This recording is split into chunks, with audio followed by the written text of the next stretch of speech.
Welcome to week 2 of Advancing Your Craft.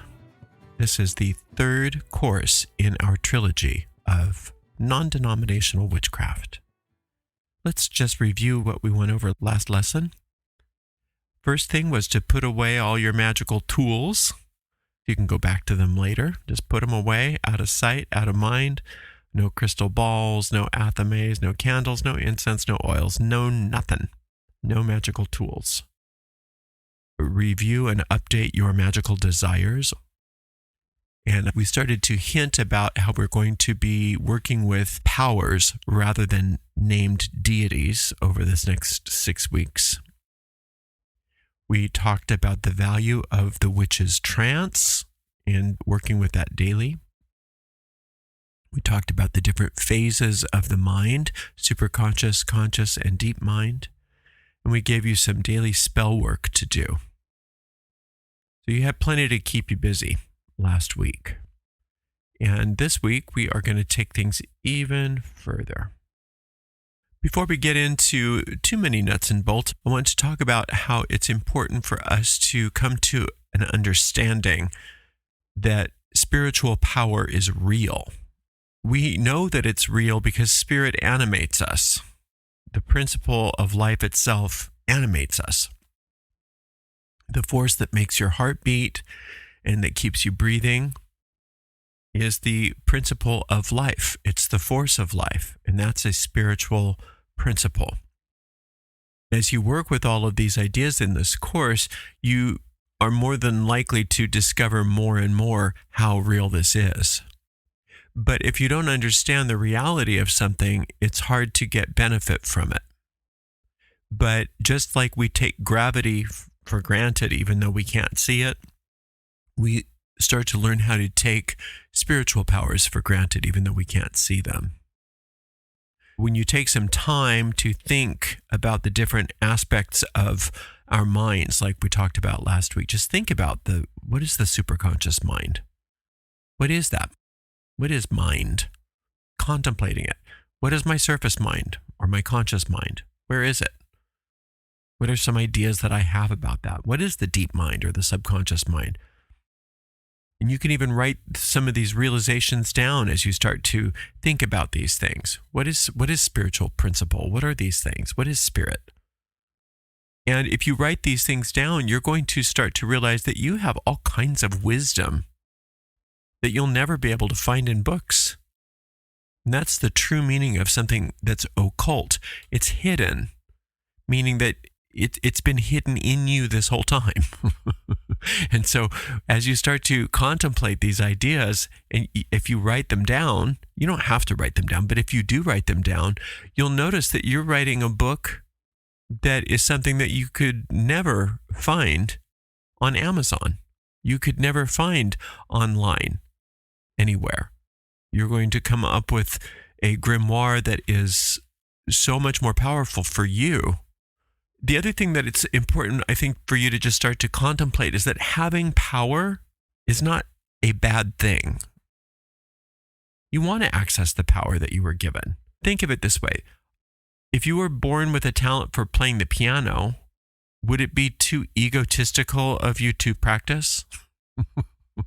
It's like, well, I have this talent, but it's so egotistical for me to use it. Right? How ridiculous would that be? Sometimes we mistakenly believe that embracing our innate power is somehow egotistical or arrogant. However, it's the opposite. Failing to recognize our abilities and our potentials, that's what true arrogance is, whether it's in terms of magic or any other talent. It's important to start out from that perspective. Remind yourself of that right away before you do anything else. That not only is it not bad for you to grow your power magically, it's very good for you to do that. It's very good for you to start getting things that you want out of this life and being happy in this life. This week, we're going to talk more about those magical forces that we're using in place of deities or spirits in this 6 weeks. So you're not going to be calling on Bridget. You're not going to be evoking demons. You're not going to be doing those kinds of things for the duration of this course. You are going to be working with raw forces. Set aside the words God and goddess and spirit and demon and angel and all of that for now. And you'll go back to them later if you want to. Anything that feels to you like it's a power that's external from you and that needs to be either supplicated or convinced or conversed with needs to be put away for now. Because we are dealing with abstract, pure, universal forces instead. I want you to think of magic for this time period as being purely scientific and not religious. Now, this doesn't mean that you're not going to be having religious experiences as a result of this magic. In fact, many people discover that they have even more of those than ever before when they start working like this. Some people have already talked to me about, just after week 1, noticing more peace, more joy, more improved relationships, and quicker financial improvements than they were even expecting just from week 1. So expect more. All kinds of good things can happen from doing this work. And you're in for a real treat. Let's just not focus on anything external. Everything's internal. Think about infinite intelligence, infinite love, divine order, divine peace, perfect joy, perfect freedom, divine authority, whatever qualities resonate with you, whatever you would normally run to a deity for, or run to a spirit for, or supplicate God for. Think of those things that you're wanting as actual forces that you can call into being. Remember that the force of life itself animates you. Its entire function is life. It heals cuts, it regulates hormones, it supports healing. Conscious, or more frequently, deep-seated habitual thought tends to interfere with this process. Habitual thought can really, as we go about this process, you're going to notice that a lot of those habits die away, fall away of their own accord without you even having to address them. Your entire life is divine. Your superconscious mind knows what you want, and it knows how to give it to you in ways and forms that are much better than things that your surface mind can come up with. When you know that, you're more motivated to call upon one of these forces, like divine order, if things aren't working out. If something is out of order, like finances or health or clutter, and you invoke divine order, you're going to notice that things start to change. And I would recommend that you continue until you start to get a sense of peace about the situation. It's all about the feeling. When you get a feeling of peace and certainty that things are working out, things work out. But you're just going for the feeling. That's all you have to worry about. Don't worry about the externals. They'll take care of themselves. You work on the feeling. Once you feel better, you'll notice things improving. And when you call upon one of these forces, it's not just, I call upon the power of divine order. You also must feel its presence. What does divine order feel like? What does that presence of that force feel like? And you'll notice its vibration, even very, very subtly. But as you continue focusing on that presence, on that feeling, that vibration, your awareness of it increases and expands. And then you become aware of it more and more. So you just keep invoking it, both in word and in feeling, until that's all you experience. That starts to make you feel better about the situation.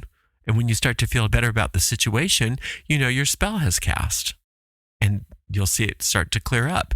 You don't want to go looking over your shoulder, looking under the hood and saying, where is it? Where is it? Where is it? Prove it to me. Prove it to me. Because that's not dealing with the force that's interfering. You just deal with the force.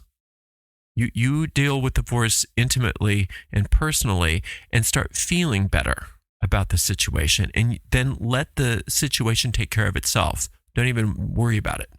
There's a magical dichotomy that we must get very good at, especially when we're advancing our craft.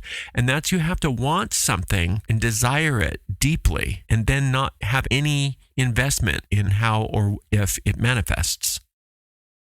Completely detached from the outcome, getting to the point where you just don't care about it one way or the other. But at the same time, you have this immense desire. So how do you do that? By focusing on the essence of what you want rather than the form. Because if you focus on the essence of what you want and you are calling upon these forces, you get an immediate response and you start having an emotional response.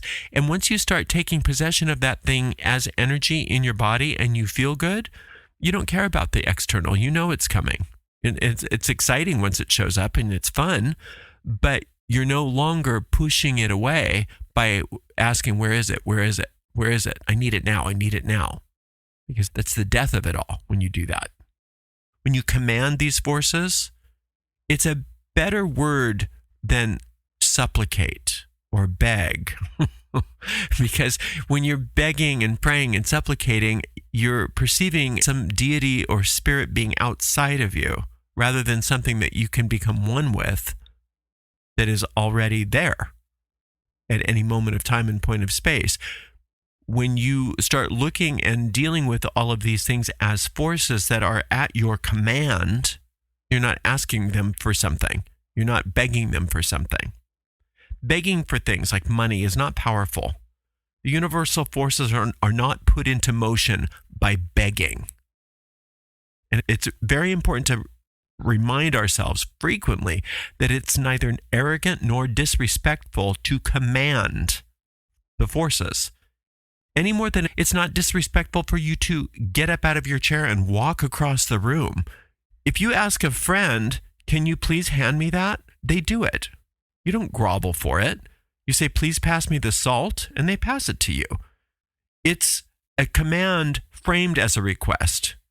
Because even if you phrase it as a question, will you please pass me the salt? It's still a command because you're not expecting them to say no. You're just telling them what you want. And of course they want to give it to you. And if they asked you for that, you'd give them the salt too.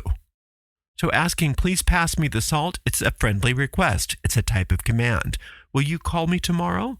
Please call me tomorrow. It's a command. It's a command in the form of a request. But the difference between forces and a friend in three-dimensional reality, you don't have to deal with another person's ego because there's no egos associated with these forces. You're dealing with pure universal forces. It's the nature of these forces to respond. They are built to respond. Responsiveness is their function. For instance, infinite wealth is a principle. It's a force that you can call upon. You can invoke the principle of wealth by thinking of terms like infinite wealth, divine wealth, absolute wealth, universal wealth, unlimited wealth. And you just need to say, infinite wealth now manifest for me as financial wealth in this situation, whatever happens to be.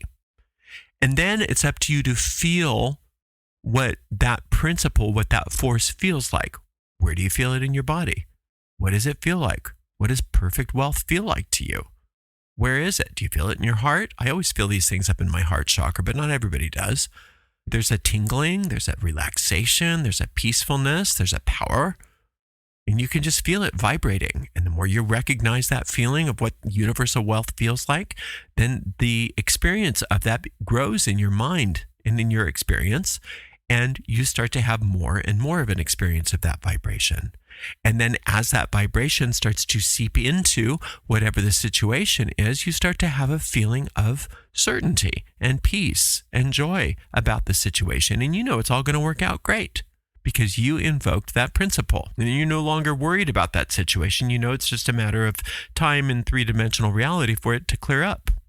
When you invoke that principle, you are commanding it in a friendly way. Infinite wealth now manifests for me as. You're working with a universal principle. You're not asking for some help from an external deity. There's nothing transactional about this. You don't need to give something to this principle in order for it to do something for you. You just need to connect with it. You need to become one with it. You need to feel the vibration of this principle. And then this principle vibrates in your life and you get a response in your body of that feeling of what that vibration of perfect forgiveness feels like. When your debt is forgiven, you feel it. And that feeling becomes more and more acute as you become more aware of it. And eventually you start to feel very good about the whole situation, and you know it's all going to work out great. Often when working with these principles, speaking out loud is very beneficial because the deep mind, for whatever reason, seems to respond well to spoken words. But if speaking out loud isn't possible, you can hear yourself speaking it out loud in your mind. Another way is to write your commands down. The process of this is like learning how to play an instrument. It's practice. So if you're learning how to play the piano and you only practice it once, you're going to be disappointed with the results. But you'll improve quickly if you practice once every day or twice every day. You can think of your superconscious mind in this particular scenario as the piano teacher. You can think of your conscious mind as the person playing, and your deep mind as the part of you that is receiving the repetition so that it can do it autonomically for you. And the same thing goes with magic as with playing the piano. But instead of manifesting as skills of the piano, you have things manifesting in your life, such as your debt being paid, or a new home, or a new car, or better relationships, or improvement in your health, or whatever it is that you're working on. So it's the same principle. You have to practice every day. And you don't take no for an answer. You don't argue with yourself. You don't fight against these problems. You practice. You practice these magical techniques. Instead of fighting problems, you learn how to turn your back on problems, and you focus on the powers themselves and let them deal with the problems. A lot of people think, well, no, if I just turn my back on my problem, it's going to get worse. Well, if that's the case, then things would have been all fixed by now anyway. If you solving your problems was all that it took, your problems would have been solved by now, but it hasn't been working. So maybe try something else. Maybe try working on it magically, where you call upon a force, a natural magical force, and you connect with that force and you let it take care of it. And you focus on something else. You focus on what you do want and let the problem be taken care of for you. You want to use these forces regularly and get comfortable with using them in all aspects of your life. Remember, you have access to your superconscious mind just like anybody else does. Nobody's more or less special than anybody else. So if you're making up these ideas as you go along, it's coming from the right place because you're focusing on your superconscious mind, which will show you what force to use. So call upon whatever divine force that you come up with and tell your deep mind what you want. This gives you a very powerful boost in any situation and gets things moving in the right way. For instance, if your car stops working, you could invoke divine order and tell your deep mind, divine order is established quickly and easily to resolve this.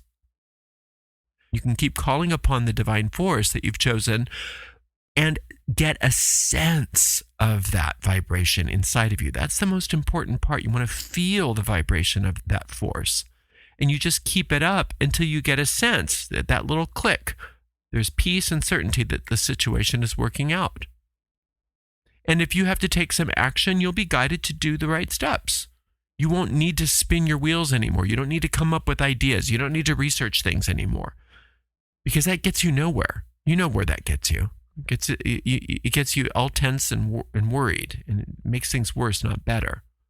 So you'll get what you want and more if you allow yourself to be led intuitively. And you use these divine forces to do that. Use the divine forces to start your day. For example, divine order governs every part of my day. Divine peace fills my spirit, or divine peace fills my mind, my emotions, and my body today. Start your day with these kinds of invocations and know that you're calling upon these magical forces so that they have action in your life. They won't come and beat you over the head. They're just there in potential until you activate them. But once you activate them, they are activated and they work. If you're struggling with bad habits, you can keep calling upon a divine force and command that force until you get resolution with that habit. You don't want to feel like you're at the mercy of your life anymore. It's time to stop complaining, stop feeling afraid, stop being upset, stop blaming people and situations and circumstances. This is the time to stop doing that because that's a very different vibration. Instead, call upon the magical force that can heal the situation, that can correct the situation, and command the change that you want according to your divine right. You are entitled to this by the fact that you're alive. Learning how to do this puts you ahead of the crowd. Anytime something bad happens, you can say, I call upon divine good. I call upon absolute good.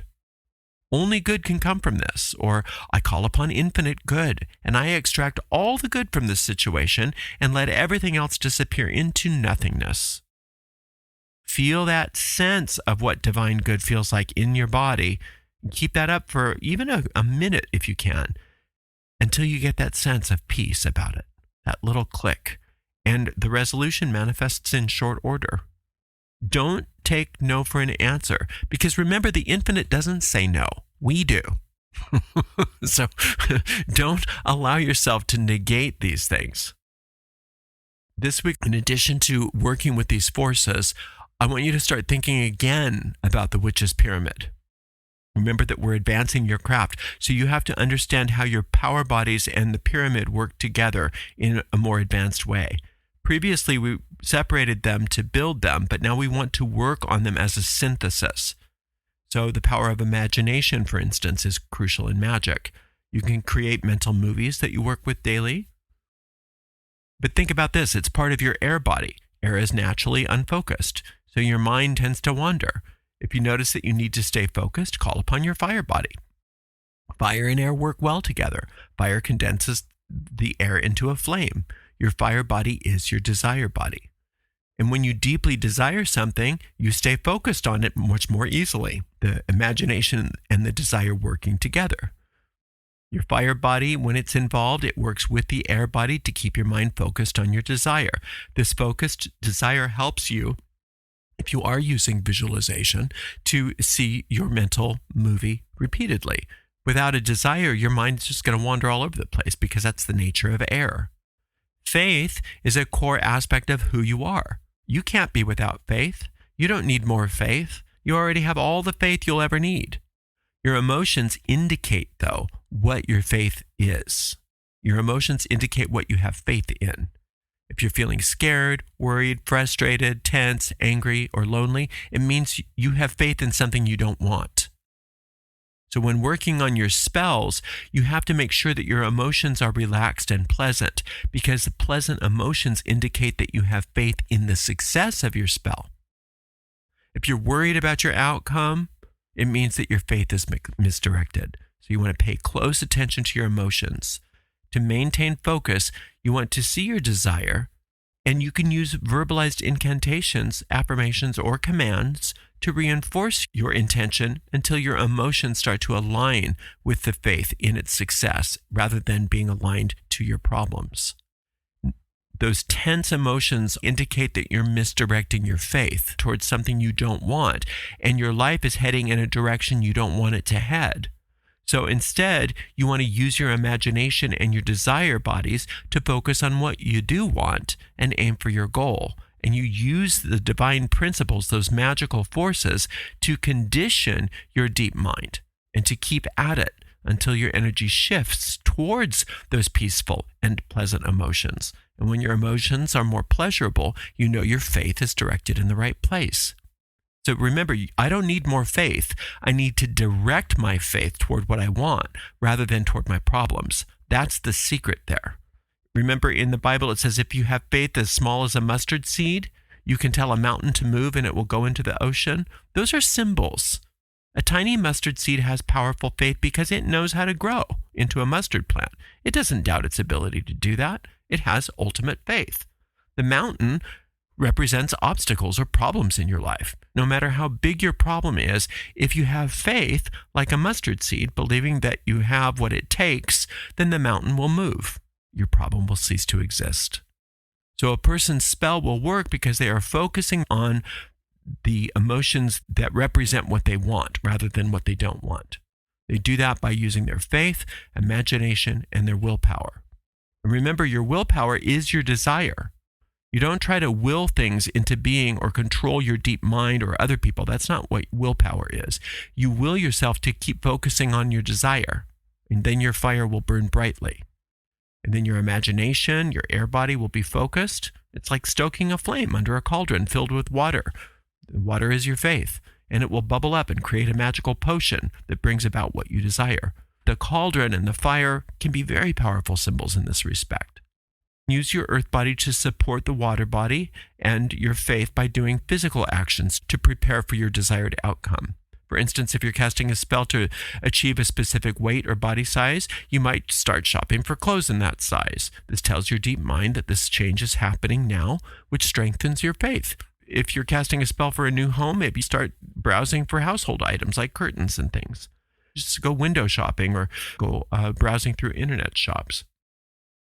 Interact, though, as a customer, not an observer. Like if you're designing a living room for your new home and you need fabric swatches, then go get those fabric swatches to see how they work together. Get involved in the physical world with your earth body, taking concrete actions. Maybe start interviewing financial planners if you're doing a spell for a large sum of money. Let them know that you're expecting a significant sum soon. You might talk to several planners and decide on which one you're going to use when the money arrives. This approach will help you to align your practical steps with your faith. Your air, fire, earth, and water bodies all contribute to energizing. Think of it like making tea. You don't use cold water, but boiling water to extract the essence. Similarly, you want to use your faith to be strong and heated, not cold. You want to achieve this by involving all your bodies together. And remember, secrecy is the final point on the pyramid, ruled by the earth body. You don't discuss your spells or objectives with others. They'll see the results when they happen. But until then, you don't discuss it. And keep all your preparations for your spells private too, except when absolutely necessary. Start contemplating your witch's pyramid and see how these powers work together. And you build them by using them that way. We practiced in the first course by building one side of the pyramid at a time, but now you're actually doing magic, so they have to come together as a synthesis. So you want to be clear about this. You want to know what you're doing and why you're doing it. And the only way to achieve this is by thinking about it, spending time on it, and then practicing it. We're going to start working on astral work soon. The first step is remembering your dreams. So I want you to get a dream diary or any notebook. It doesn't have to be special. You can keep it by your bed with a pen or pencil, or you could use a recorder on your iPhone or something like that if you want. Many people say they don't remember their dreams, but record them every morning anyway. If you don't remember anything, just write down you don't remember it. Do your best. Before you go to sleep, right after your spell, but before you start the mantra for deep sleep, tell your deep mind that you want to remember your dreams. Speak it out loud if you need to. And sometimes, like I said, that works better for the deep mind. Don't stress about it. Just write it down. Sometime during the middle of the day, I want you to add one more thing to your daily practice, and that's the magic minute. Schedule a specific time for this if you can. Don't leave it up to chance or you might not do it. And it only takes a minute. Just choose a moment when you have a minute to yourself. Set a reminder on your phone if you need to. Find a quiet place where you can be alone and close your eyes. Call upon your orb of light and use the quick method that you learned in the primer or in the Beyond the Basics course. And just see that orb of light around you and sit there with it for 1 minute. On my YouTube channel, I also have a magic minute that includes a mantra, and you can include that as well. And that's where you think the word blessed on the inhale and the word be on the exhale. And that's fine too. But just sitting in your orb of light for 1 minute a day. I like using that silent mantra. The cool thing about this is that you are connecting to your superconscious mind at least once a day.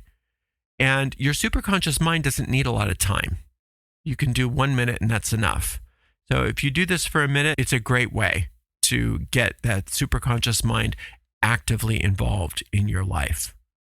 And you don't need any other goal than being in that light and connecting with your higher self. Just think of it as having tea with your superconscious mind for a minute.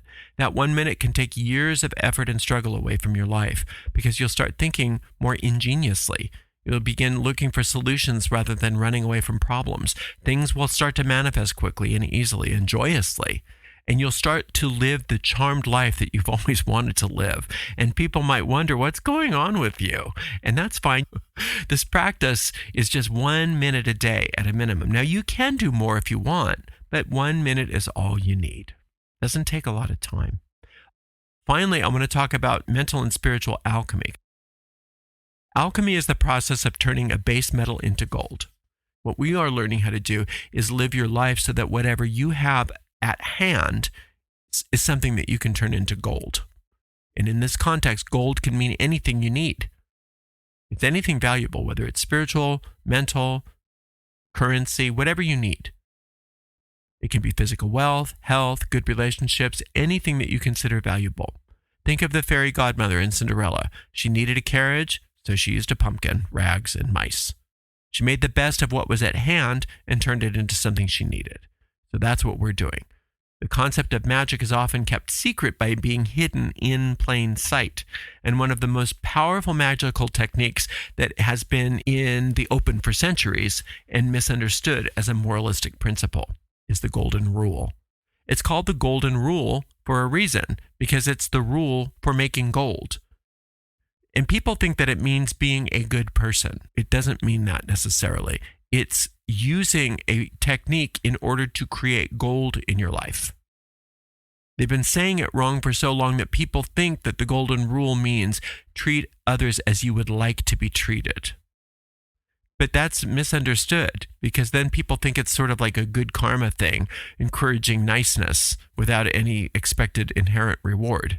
People believe that you should follow it simply because religious leaders and parents tell you to do that. But that's not what the golden rule is. The golden rule is an alchemical process.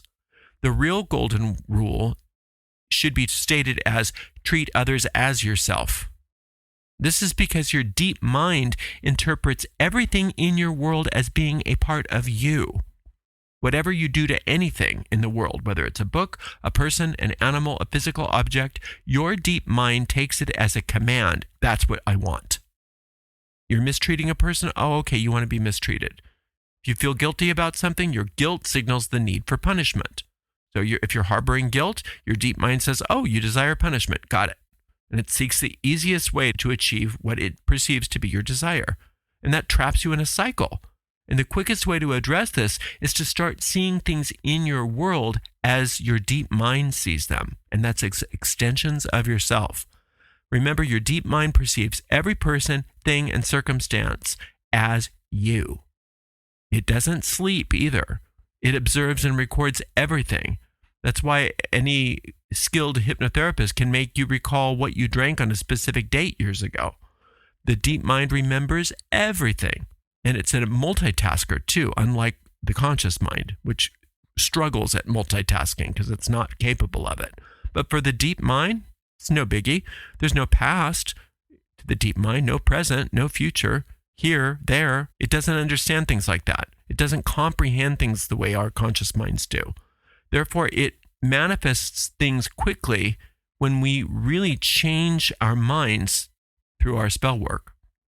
But if you don't change how you interact with the world, you'll be at cross purposes with yourself. And that's why many people don't achieve lasting success with magic. They perform a good spell, but then they undo it by reverting to old habits. They constantly negate their efforts by thinking negatively about themselves or other people and start worrying. If you're worried, your deep mind interprets that as a desire for more things to worry about. So you need to stop worrying. Cold turkey. And find a way to shift your focus. I've given you some tools today and use them. Call upon these magical forces. Concentrate on what you want, not on your worries. Also, consider how you speak to others.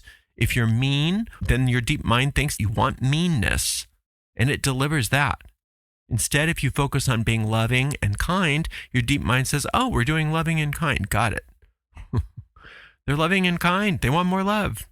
They're giving. Oh, they want to receive. When you're giving and you're loving, then you receive that because your deep mind sees that. If you are giving from a transactional point of view, the deep mind knows that. It knows your motives. It says, oh, they do things with an ulterior motive. They want ulterior motives. Okay, we'll give them more of those. So you need to understand that your interactions with the world are commands. If you want more good, you have to give more good as a desire to receive more good. It's not transactional because the deep mind understands that giving and receiving are the same things. But if you're thinking of it transactionally, then it's going to give things to you in a transactional way. The only way to do these things is to see the good that you want all the time, because your deep mind is always paying attention. Be diligent with your attention. Remind yourself constantly of what you want. Your surface mind isn't great at these things. It's good at planting seeds, but it's not good at the follow-up all the time. So you need to plant those seeds, and then look and see what seeds you're planting when you're not being so conscious, and fix them. For instance, if you've noticed that you've gossiped about somebody, instead of feeling guilty about gossiping about them, say, I call upon the principle of absolute love. Absolute love dissolves everything unlike itself. I call upon the principle of absolute forgiveness. I'm good, they're good, all is well between us. And reverse it right there. And then the deep mind says, oh, we're reversing. Got it. It's about leading your deep mind through your actions. It responds with, okay, we're reversing things now. All the bad is becoming good. Great, got it. So that's what we're doing. All the gossip is now love. So now we're doing love. Right. That's the golden rule. It's not just do unto others as you would have them do unto you. That's nice. But then it's just you thinking you're doing something because a spiritual person would do that. No, you want to do something practical. You want to do it out of self-interest. And in this context, self-interest is a very good thing, because we're talking about the self with a capital S. You can't help anybody unless you are taken care of first. They even tell us that on the airplanes, to put our own oxygen masks on first. So do that always. Do that always with the golden rule. You won't be at your best to help anyone until your needs are met. And so you're not practicing the golden rule to be more spiritual. You're practicing it to get what you want. And it's not only okay to get what you want, it's essential to get what you want. And your superconscious mind puts those desires in you in order for you to fulfill them. That's how you grow and teach others. And that's how the whole world evolves. Things evolve because collective mind starts to adopt new ideas, not because you're telling them things, but because you're demonstrating these things. The more successful you are at this, the more people notice intuitively, and the better they become at them. If you start becoming successful, the idea of success will be embedded in the group mind, making it easier for other people to succeed. And that's why you should never be jealous of somebody. If you see a competitor in business doing really well, bless them and wish them even more success, because your deep mind says, oh, we're successful. Yay, we're doing success. But if you think they don't deserve that, what are they doing? They're crooks. Your deep mind says, oh, we don't deserve success. That's what we're doing now. It doesn't understand me and them. It's pretty simple, but it's very powerful. When you strip away all that religiosity and you look at it as practical magic, it's really amazing. It's a good idea to take a break from all religious notions and focus on principles of magic instead, because you can achieve a lot more than you thought was possible. Then if you decide to return to those religious symbols and terminology later, you'll have a very different understanding, and you won't be affected by the superstitions of it all, because you'll understand the power that lies underneath it. And you'll understand that that power lies within you. You're not more powerful than anyone else, but you're not less powerful either. You have the same potential as anybody else to achieve what you want. It doesn't matter if you're older, less educated, younger. There's always an example of someone in a similar or worse situation who has succeeded. So if you start responding to that idea with, yeah, but, you need to examine the yeah, buts. And look at those and decide to give those up, and instead align with those forces and allow yourself to shift your focus away from all of that and toward succeeding. So this week, I want you to continue the same daily spell and trance work that you did last week, but you're going to now start to incorporate more of the calling and commanding of the magical forces at your disposal. Work with your pyramid powers and energy bodies as a synthesis. Contemplate them and observe how they interact to enhance your magical power. Start practicing the magical minute once a day and incorporating the rule of gold. I prefer the rule of gold over the golden rule because it's more precise. Focus on extracting gold and transforming everything in your life from the dross to the gold. Become wealthier in this gold in every situation. Remember, there's gold in everything. if you learn how to see it. So focus on it correctly. Focus on the gold and disregard the rest. Negative thoughts and limiting thoughts are going to just fall away of their own accord because all they are is nothing. Anything negative does not exist. You have the power to focus on the true. There's a lot of magic to be done this week, and I hope you'll be very active, avoid complacency, and start thinking about the big changes and expanding your sphere of influence right away. Thank you so much for spending some time with me. Until next week, blessed be.